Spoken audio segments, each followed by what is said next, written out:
Good afternoon on a fairly miserable, whatever we are, Tuesday, the 3rd of February 2026. It's nearly Christmas. I don't know how many days. I'm not going to say how many days, but it seems like Christmas was a week ago when we took our decorations down. Anywho, I'm here. We're both in the UK, which is lovely. I'm very envious because Paula is down in Dorset. Which is also very wet. Is it? Because you are nearer the coast. Yeah. So it's bound to. But what a hardship being near the sea. We'll end up one day. We'll end up Devon or Dorset, one or the other. Anyway, we are here to talk about, as you can see from Paula's wonderful background, all of herself and her books. We start at the very beginning, which for some people is the very beginning, where they remember writing something and have very little recollection of anything else at a very, very young age. But welcome, Paula. Can you remember the first thing, maybe not necessarily a school project, but something you remember writing that you enjoyed? I can't really remember not telling myself stories. That was pretty much one of my earliest memories, is because I was a bad sleeper, and I can remember lying in bed making myself up stories to Oh, send no. Mrs. I was very small, so it's pre-writing. Yeah. And then when I was about, I suppose, before I went to school, my parents bought me one of those easels, which was a blackboard on one side and a magnetic board on the other. And my mother had started to teach me how to learn my letters and so on. And I was playing around with the letters and sticking them on the magnetic board, and suddenly realised that DOG spelt dog, and if you turn it around, it spelt God. And I don't know what it was about that moment that I just suddenly saw. I understood how letters worked, and the sheer magic of moving them around to make something mean something. And I think the first story that I really remember writing was about the clangers. So I was Oh, I probably love the about clangers. 6 or so, and I absolutely loved the clangers. So I suppose it Yes. was a bit of fan fiction, probably. Yeah.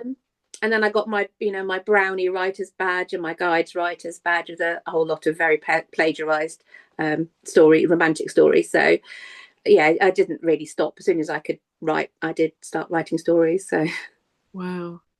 So when did you first decide that you'd take writing seriously? it would always be my plan. It had been my plan from when I was in primary school, really. Mm. And when I was in my teens, I went to a writers group with my dad, and I thought, well, I thought all the other people in it were all very strange and middle aged, so I felt a Yeah, little we bit are. out of the loop. Yeah. Yeah, I know. Right. But that's how I felt. But I entered Yeah. the competition and had with a synopsis and a first chapter of a novel that I was writing, Mm. and I had the chance to do something with it. But I went to university and sort of got bogged down with university life, and I think also realised that I perhaps didn't know enough about life generally to finish it. So I didn't. And then I thought, well, when I finish university, and I will get on with it. But then I had to find a job, and then I had a job, and then I got married, and got pregnant eventually. And I thought, well, then at some point I'm going to pick up my pen, and I was always writing, writing something, but I was never doing anything with it. And Mm. I thought, well, when the baby's sleeping, I will write this novel. Then had a baby that didn't sleep for 6 years. Wow. Wow. And so it all just got pushed to one side. I had a job, I Yeah. had a family, and Life. I started to get to the point where I thought I'm really never going to do anything with it. Mm. Um, so I was sort of like now in my 40s, and my dad, who'd always been a massive inspiration, he books were his thing. If he had to choose between books or a new dress for his daughters, he'd pick the books. And he died. And when we had his funeral, an old school friend turned up at the funeral, and we'd lost touch when we were in our early 20s. Mm. But we had been the two odd little girls in the village who made up stories and plays and acted them out, and used to act Mm. things out in the school field. And we must have looked absolutely bonkers, because obviously it was us and our imagination. But we'd Yeah. lost touch. And she said, are you still writing? And I said, not really. And she said, get on with it. Yeah. And so not quite like that, but No, was a but few. sometimes that's what it takes. And Was she still writing? yeah, she was. Yeah, You're going to tell me now she's yeah, Danielle Steele or she um, does. That's her a career. younger version of Yeah, and we somebody sort of like famous. rekindled a friendship, and and with her encouragement, I then entered a local short story competition and got runners up in the first year, and I won it the second year, and joined a locals writers group, which was still full of weird middle-aged people. But now I was a weird middle-aged person, so it didn't really Yeah, matter. yeah. And I sort of at that point just started to meet my tribe, and I met a lot of them through Facebook, oddly enough, because somebody at work I didn't know said to me, "Oh, I'm on a writers group on Facebook," and I thought, "Oh, I didn't know that existed." I only joined it to keep an eye on my daughter, really, but I joined this group, and they were sending out prompts, and people were writing things, and I suddenly thought, "What is stopping me?" And I started to write and started to share things. And then I just couldn't stop for about, 18 months. I was just writing short stories every day. And a lot of it was just coming out of all of this creativity that had just been trapped for years. And I don't know where you can see it. I think that over this shoulder, over that shoulder. Yes. I don't know if you Yes. can see a book called Kindling. Yes, on the end. So that's a collection of short stories that I brought together from that period. Okay. And the one next to it, the Advent calendar, was immediately afterwards, because I got to December and I'd been doing a challenge, and I said, I want to keep writing a short story every day. So do you remember the old-fashioned Advent calendars where the most exciting thing you got was a candle or a donkey behind the door, not a real one, the picture, not yes, one, but a exactly. picture. Yeah. I just wrote down all the words of those pictures, put them in a jar, and every day I'd pull one out at random and have to write a story about it. And that's what that came out of that. Well, you'll definitely have to bring those, because the only thing I buy, because my day job is editing, so the only thing I buy, and I went to Oxfam this morning and bought a collection of John Connolly short stories, and it's short story collection. So in our lounge we've got 2 recessed alcoves, and so they're just full of short story collections. Yeah, I've got quite a few. I've got 4 stacks of them on the floor, and wherever I am, whenever bookshop or charity shop, if I see a collection I haven't got, then okay, but they're probably not as erudite as that. As I say, it was a very much and they're very mixed in mood as well, and sort of style. Yeah. And the Advent calendar is not all schmaltzy. It's sort of, some of it's quite serious. When I wrote it, it was when the Syrian crisis started, and so there's an element of that sort of thing in there as well. But it's about hope as much as anything else. And actually, the one next to it, The Cluttering Discombobulator, is a sort of a memoir about my dad. And I'm sorry, by the way, if I'm looking in the wrong direction, it's because my camera's making me face the wrong way, so it feels a bit weird. My dad, I was writing him a series of short stories. I'd started one because he challenged me, "You can't write about 2 pensioners, one of whom's in a mobility scooter." So I did start. I wrote him a story, and I started to write a collection of them. And then as I say, he died. But at the time when he was very ill, I was writing down how I was feeling, as if I was somebody else, as if I was describing somebody else, which I found really cathartic. Sure. And that book is a collection. It's a full thing, but it's very difficult to explain. But it's segments of sort of what's happening now, as in, going through this really sad process. What happened when my dad was my hero, so when I was 8 years old, but I was also going through a lot of change myself. So it's about a period in the 1970s, because I am that old. And also these mad stories about my parents having adventures as old people. So it's not a sad book. And the people who've read it sort of say this, maybe laugh and cry, but mostly laugh, because it's about a family and it's about love. So that was a sort of tribute to him. So those 3 books I just self-published because I knew nobody was ever going to buy them. So I thought, well, I do that. But the Advent calendar sells every year. It's been out for years, but it sells every year. So it's a handy title. Actually, people looking for Advent calendars will probably find it and think, "Oh yes, that's interesting." So, did your dad know that you were writing? He knew that I wrote, because he did as well, and we used to swap stories. He never had any of his or very few of his published, and I actually have boxes of them still to try and do something with them. He didn't believe in editors though, so it's a bit long-winded. But yeah, so we used to swap stories, and that was partly where that one came from. But he died before I went on this journey, so he never knew about this. And No, and I still same here. yeah, I think, oh, Dad, if only I could show you, and I you could tell him know he was my swearing. favorite. He was my favorite person, and my husband knows this. Was my favorite person in the world. That he died the same week as 9/11, just before, 6 days before, and I'd be horrified. And he often said how proud he was of me. But I say I blame Stephen King for me wearing glasses, because I used to be under the duvet with a torch. Oh yeah, absolutely. Because we had an old 1930s house, and the bedrooms had windows above them, so you could see if the light was, and underneath the door, obviously. And so I'd be at the bookshop after school the day that his latest book came out, and I'd spend my hard saved pennies, because I wasn't earning back then at school, and then I'd buy it and read it, do my homework, read it, eat, read it, not come down for hours, and then go to bed and read it under the duvet. Yeah, I used to read. We had the same sort of thing above our doors at one point. We moved house a lot, but we had tall windows, and they went right down to the ground. So I used to sort of be there, and there's a street light outside, and read in the light of the street light. So likewise, I should wear. I've got contact lenses in, but yeah, my eyesight's gone. So yeah.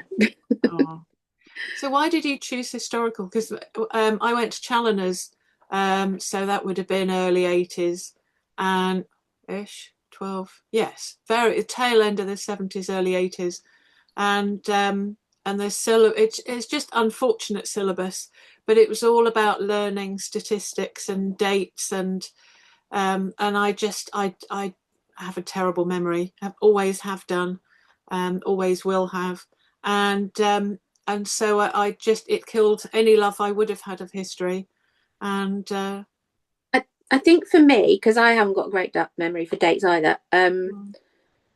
I think fortunately before that happened to me, the love had been kindled, and partly by my dad. So we would go on holiday, and he was the sort of person who would take you around a church or a castle, and that would be, our holiday. We'd do that sort of, we'd go for long hikes, or we'd do that sort of thing. So it was not the sort of possibly the norm for a lot of people. But we would go to this ruin on a hill.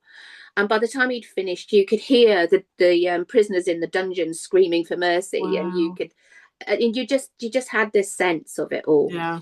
And so he bought me a history book for children, which was a precursor of Horrible Histories. If Horrible Histories had existed, I'd have loved it, because I like the gruesome bits best, obviously.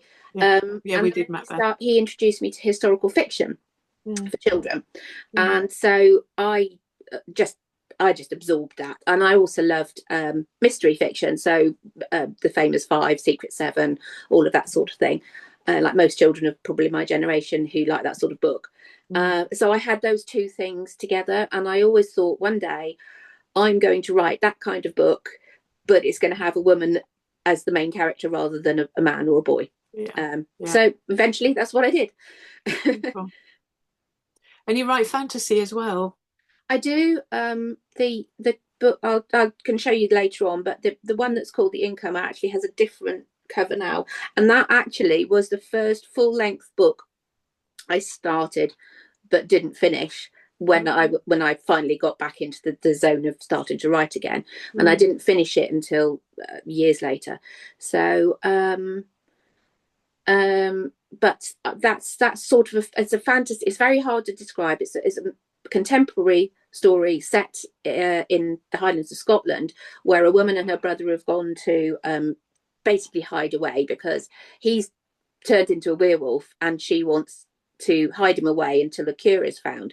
But if anybody's expecting bare chests and howling at the moon, it's not going to happen. And the only people howling at the moon are actual wolves, because he's under sedation. So it's not about that. It's more about her reaction to it, how she copes with it, how they both cope with it, and about her dealing with her own losses, not just him, but she's lost her husband as well, and started to learn to trust people. And there's also a somewhat suspicious group of women in the village who run the local guild, who may or may not be friends. So it's that kind of thing.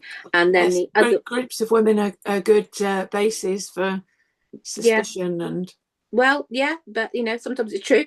And that one, the Tale of Tea and Dragons, is co-written with my co-author Liz, who I've written some of these books with, and that's a contemporary fantasy rom-com set in a seaside town. Imagine Bournemouth, Sidmouth, Seaton, Dartmouth. It's a sort of amalgamation of all of those, where some of the people are magical and some of them aren't, but there are dragons, obviously, because I love dragons, as you can possibly tell, because there's one there. Oh, bless, yes. We do. We started last night with the first of the Monday mini fests with the moderators who were helping out last Sunday, and so they got a chance to talk about themselves and their books last night. And I said, we'll aim for sort of 40 minutes, an hour, and we ran just over an hour and a half. Because we can just, we can talk, can't we, us writers? And so one of the, I think it's probably about halfway April time, one of the Monday mini fests is on collaborating. So if you're available on that date, that would be a wonderful. And I can get. It's a Zoom one, is it? It is, yes. Yeah, I'll see if Liz is available too, because we can. Yeah, that'd be great. Talk. Yeah, I won't let me know. Yeah. Yeah, no, that'd be great. So you finished. So which was the first book you finished, other than your first book I finished, ignoring the one that's still in the cyber drawer because it's still not quite right. The first book I actually finished as a novel was Murder Britannica, which is that one. Oh, yes. Which you can see there. Yeah, they're great covers. Which I wrote for my mother-in-law as a kind of an in-joke, really, because it takes place in the 2nd century Britain. This one's actually set north of Cardiff, because that's where my mother-in-law lives, and we share a love of murder mystery fiction, and we love her very much. We're really, really good friends, and I couldn't have got a better mother-in-law, frankly. And but the mother-in-law in this book is horrible. So it's a bit of an in-joke, and her daughter-in-law is just totally exasperated with her. And the mother-in-law they're all very rich. Well, not everybody in the book, but the family is a very rich British family. And the mother-in-law has got this mad idea that she's going to create a bath complex in the middle of nowhere that will compete with Aqua Sulis. And then people start dropping dead. So, and the person who has to try and sort it all out is her childhood enemy, who's the local wise woman, who is actually called Trissa. My mother-in-law's name is Patricia, so it was really after her, but I don't think she's that. I think she just thinks I've but Lucretia, who's the horrible mother-in-law, is actually, I think, my alter ego, because she just says what she thinks, and she's got no filters at all. So I wrote that as a bit of a joke, and it's a bit sort of oh, daddy's dead, where's the key to the wine cellar, that sort of thing. And there are lots of suspects, and I didn't really expect to do a sequel. But then the people who really liked it said, I want to know what happens next. What happens to Lucretia next? So the second one, by this point, I'd thought, well, I live in Dorset. It would make sense if I wrote the second book and set it in Dorset, because I can sort of market it. So the second one was Murder Dernivaria. Dernivaria is Dorchester. So it's set in Roman Dorchester. Again, lots of local rich British people and lots of people dying. But I published it in late 2019. And then on a personal level, things went a bit haywire in round about December, January, and then of course we had COVID, so I never got round to it, marketing it. And then Murder Saturnalia is set, broadly speaking, in Blandford. So those three. So Murder Britannica was the first one I finished, and the next one that I finished was the one written with Liz, which was get it in front of the camera eventually. Oh, it's really weird when it does that, isn't it? It does, isn't it? No, don't know why it's not doing it. Anyway, whatever. It's the Case of the Black Tulips, which you can see over the back. At the back, yeah. So we cover that. When you finish a book, who sees it I mean, if you're working alone on a book, is Liz your first go-to regardless, or do you have someone else that you show your book to Um, for feedback? my mother, and my mother, in case anybody thinks, oh, your mother's just going to tell you what you want to hear, my mother wouldn't tell me what I wanted to hear. No, She's not that kind likewise. of person at all. Yeah, She's just very stressed. She say, I like this bit, I don't understand what's going on here. So exactly the same as mine. yeah, My mum which is said fine. exactly the same thing I don't about the serial data. Yeah, yeah. yeah. She What? enjoyed it, but she didn't really. There was a lot of it she didn't understand. She's a technology columnist, so Oh, right, yeah, okay. certain in her 40s. So there are a lot Yeah. of things that passed her by. Yeah. But Yeah. my mum, and when I was writing the Margaret book, which I'm going to show you if it does come up this time, I'll try and make sure it works. Does it work? It's fine. Is it working? Oh yeah, there Yeah. we go. Right. Yeah. That's the paperback of The Wrong Sort to Die. That's because the Oh yeah. digital version is with Yeah.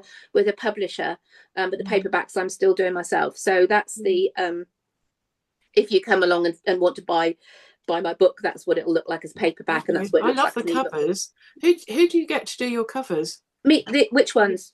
The ones you self-publish, the one you've just shown us. This one, it was with 100 covers. Okay. The original had something very similar that I'd made in Photoshop using things from Dreams Time, I think, Oh, and so on. But when I knew I was going to do a series, I couldn't carry on. I just didn't have the time and images and so on. So to try and keep it uniform, so they did yes. all of those. So they're all of these. Oh, These are what Liz calls my bumblebee covers, and yeah, the they're paperbacks lovely. all are this gold and black. Yeah. Although this is the only one with a man in front of it, all the rest have a Okay. woman in front of it. Right. So, but when I did Wrong Sort to Die, when I was sending both Liz and my mum chapters as I was writing. That's the only time I've ever done it. And then at the end, of course, I had to bring it all together and work out what was working and what wasn't before I then moved on to the next stage. So yeah. So how do you got all of these books? I mean, in theory, the saying goes, nothing sells your last book like your next one. How do you market your books? well, the obviously, because these are ebooks, the ebooks are being marketed by the publisher. So I've sort of like the paperbacks come off the back of that, I suppose. Sure. But I have a newsletter that I send out every month, and through that I do newsletter swaps with other people. So I'm in. I share promotions and they share promotions, and you hope that out of the thousands of subscribers each of us have, that Somebody will. well, not all the thousands of subscribers, somebody is going to click on one of the books. Yeah. So that's how I do a lot of it. I have paid for Amazon ads in the past, and occasionally Facebook ads, although I've never really got very far with Facebook. Yeah. But I also do talks. So I talk about the history behind Margaret in particular, the kind of woman that she is, and the kind of women that were really around at the time when she was in existence. Sorry, she would have been in existence if she was real. So is I she give not talks. real? Your characters aren't real. I know. That's why they're sort of like knocking in my head all the time. So I give talks, and I do sales at that. That's part of it. So it's a sort of a bit of a mixture. I've just retired from my day job, so I'm in the process of trying to get my head around sort of ramping up all the promotion side of things and doing more. Well, the thing that came up last night and comes up in every conversation really about marketing is that it's so time consuming that it takes you away from writing. It does. Yeah. And I'm involved in a couple of other events, and that takes time away as well. But sometimes it's an excuse too, because you're stuck and you sort of think, oh well, I'll do this instead. So, yeah, my trouble is that I have works in progress that I haven't been to for so long, because I love writing short stories. If I could make a living out of writing short stories, I'd be in my element. But I think to be taken more seriously, you need novels, and so I write standalones and series, and so I'm kind of alternating between, and I write crime and women's fiction. So if I've had enough of crime, I go and get somebody. But I still kill off people in my well, yeah. my women's fiction. I like to Yeah. think that those are, there's an element, although they're historical mysteries, that they're Mm. very rooted, or certainly the last three are very rooted in actual events, because it's in the lead up to World War One. Right. So in the sixth one rather, World War Yeah. World War One is sort of a character, because it's sort of like looming up on everybody, Sure. um, and and also there's a lot of character development between book one and book six, in terms of Mm. who she how she is as a person, what she has to face as a Mm. woman, a professional woman, at a time when professional women were a rarity. Yeah. So I like to think that there's more to it than it's just not just people getting killed and somebody Yeah. solving a crime. It's a bit more than that. Do you age her in your books? Because the likes of Ian Rankin, he hadn't expected to write so many books, and then all of a sudden he finds that I think that the law at the time or the regulations were different, where the police had to retire at a certain age. So he had to retire Rebus off and then bring him back as a consultant. Do you age your characters? She is aged. Yeah, they all are actually. She she starts off in book one as age 36. She started off as a minor character in the case of the Black in this series. Mm. But when we finished, like you said, they're real, and she was sort of going, well, I want a series. I want to know what happened to me next. So I wrote about her. Liz is also writing about one of the minor characters on her own, and I'm writing about Okay. Margaret on mine. Yeah. But yes, she does, because it's distinctly 1910, 1911, Mm. Ah, yes. 1912, two in 1913, in 1914, and they are rooted Yeah. in specific things going on. Well, certainly the last three are. Yeah. So she has two. So she starts off 36 and ends up as 40. Mm. Not that she wants to admit At to that, least, but at least you've made her relatively young. I can say yes, this now. yes. Relatively young to start with, and you're only aging her a year a book. Yeah, well, So, this is a complete series, but I've had readers write to me and say we want to know what happens next. Although, because it involves the First World War, though, everybody's a bit worried about recurring characters and what's going to happen to them. So, mm, so I have to really think about that, and also, like you say, thinking about how old she'll be and blah blah blah. So, mm, yeah, there's lots of things to think about, mm. but. What do you do? You mentioned newsletters, which I think personally are the best way of marketing. Not that I've done a newsletter for a long time, but there we go. It's on my jobs list. And back in the day when I had a PA, who was actually a real life. She was a lodger. She has her own publishing company now, and she wanted to came over. Caroline Cole, ink stained hearts, little plug for her. And she came over from the Netherlands, stayed with a mutual friend up in Newcastle, and wanted to live near London, so came down to live with me in Northampton. And for part of her rent, she did work for me, so that was really handy. She was doing covers and marketing and all sorts for me, and Oh, put I my wish books somebody on would do that. She can come and live with draft. me. And what were you saying? Newsletters. Newsletters, thank you. Yes, so she also set up my newsletters, and every now and then she'd say, right, this is what I need. It needs a short story, it needs a this, that, and the other. What do you do as reader magnets for your I have what somebody? the the Good Wife there. That's a Mhm. reader magnet. I haven't set it up properly yet, but the Quest could be one. That's fantasy. Mm, That's historical mystery, the element of romance. mm, And So that's a reader magnet. If anybody wants to, it's a novella. It's about 10,000 mm, words, something like that. mm. I keep meaning to write. Well, I actually started a sort of like a main novel with the same character, but I've only got halfway through and not finished it. And that's set in Dorset actually. And in my newsletter, I'd have a bit of news. Actually, that's the hardest bit, is finding something interesting to say, because Yeah, what do you want to say? Well, it's just been raining again for a month. right. So a little bit of news. And because it was historical and crime, I sort of like have a mixture of other historical and crime writers. I usually have one or two guest authors, and then I have the promotions as well. And Yeah. then some interesting fact that I've found out when I've been Mm, doing my research, occasionally a recipe. But I'm sort of going to switch it up a little bit and add some things in. I need to sort of refresh it a bit. right. So I might be doing a little bit about travel and Yeah. something else. So And do you do one newsletter? Because my dilemma, well, I have said I'm going to do three different newsletters, because people who read, some of us have subscribed to all of them, which is great. But I write women's fiction and crime fiction and books about writing. So I've, rather than do one newsletter with 2/3 that somebody wouldn't be interested in, I've promised that I will do 3 newsletters a month.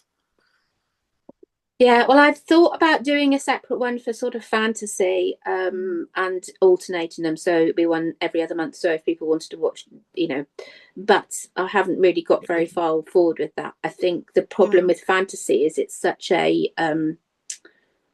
it's one of those things people have defined ideas about, and if you don't quite fit into that, it's quite hard. So the neither of those two would count, although there's definitely romance in that.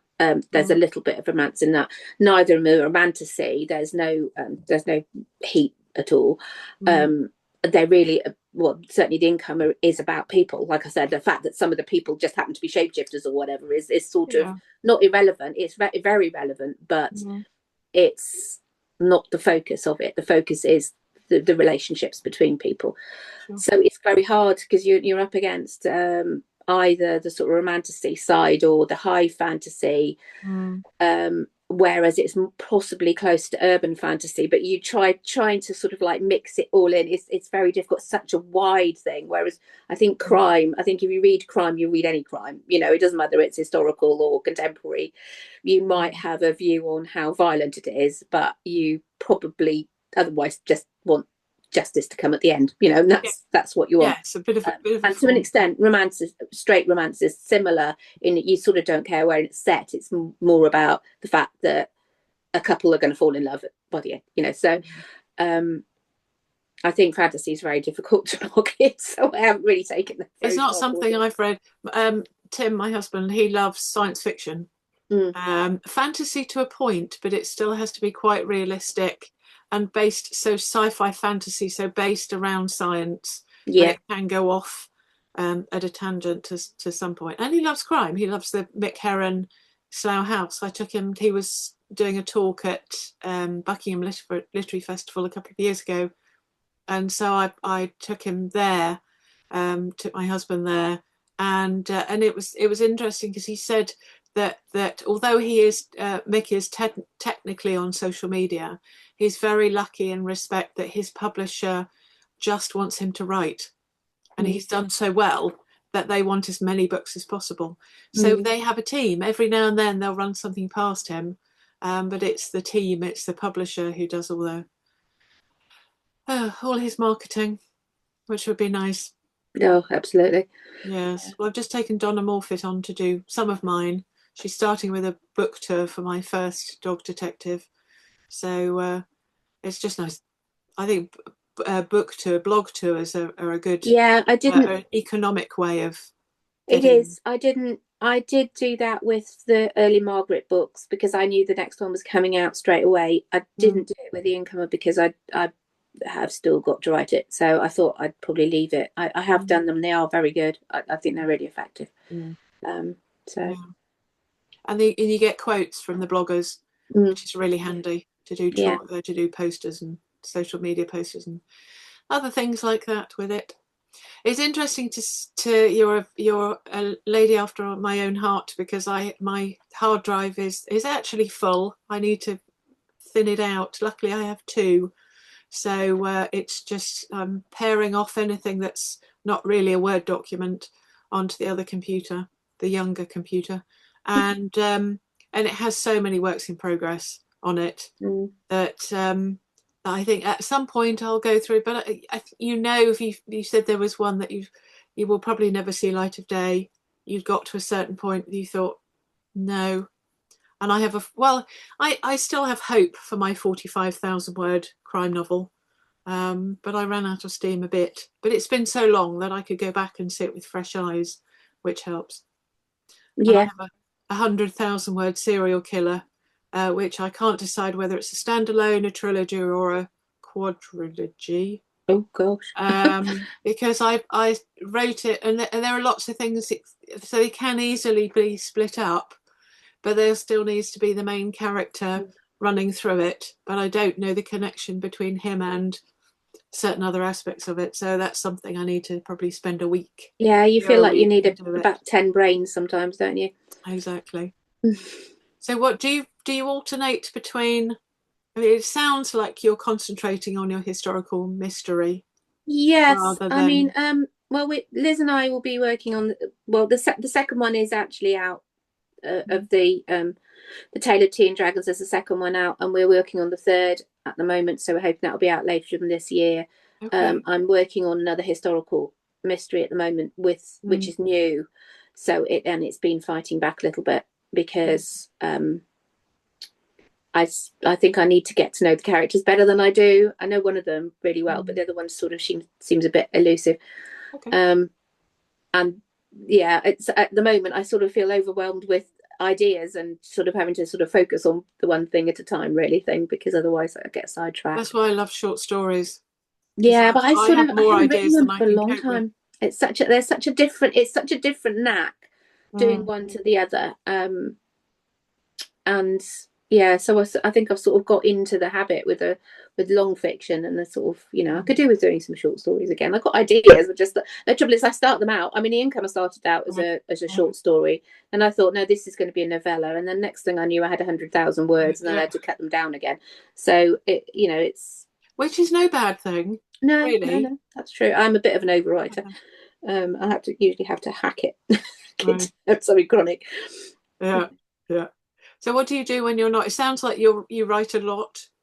Um, Are you full-time-ish? in theory, yeah. Although I haven't really got to grips with being retired yet, because there's been just a lot of going on. I'm involved in the local literary festival, which is Blandford Literary Festival. We've got an International Women's Day event coming up in March. So which is a sort of collaboration between us and a local holistic centre. So it's a sort of not just about books, it's also about other things. That'll be really great. And then the main events in November. And I sort of do the website and a lot of the emails for that. And then I'm also sort of helping out a little bit, but very much more in the background with a new crime one that's starting in September in Southampton. So which is called Coastal Crime. Oh yes, I've seen it advertised. So I'm only really answering emails, to be honest. But so I'm sort of involved in all of that as well. As I say, I'm trying to sort of get my head round getting better at the business side of what I'm doing. But I really need to write the sequel to The Incomer to make that I think make it worthwhile, because otherwise you're just chucking money out of things that are quite old, really. And I do talks. I do lots of talks, so I need to sort of increase that. When I'm not doing any of that writing related stuff, what do I do? Ignore the housework. I like cooking most of the time, and I like art, and I haven't done any photography for a long time, partly because my eldest child has pinched my camera. I borrowed it about 2 years ago and hasn't given it back. But I do quite like doing art. So I like sketching and painting. I'm not saying I'm good at it, but I like doing it. And I find that quite a mental release, because I don't feel like it's got to be perfect. And if it doesn't work, it doesn't work. Whereas with writing, I feel like if it's not how I want it to be, I'm really unhappy with it. Whereas with art, I just think, I think there's no pressure if you're not thinking that it needs to be commercial, that it's got to end up being sold. There is less pressure, and it's a different kind of creativity. I love cartooning. Yeah. My mum and my aunt were artists, and you could just say to them, give them a piece of paper and say, draw a woman, and they'd just be amazing. Whereas I'm a stick figure. So I have to have something. I can replicate things quite well, but I have to have something in front of me in order to get it anywhere close to it. And there you go. It's funny. I can draw things out of my head, and oddly enough, dragons up there. But I have to be in the right zone. If I'm not in the right zone, I can't do it at all. So it's just. And I tend to sort of veer towards not exactly cartoons, but they tend to be humorous rather than serious. If I try and actually draw a sensible picture of a person, they just usually end up looking like a cartoon anyway.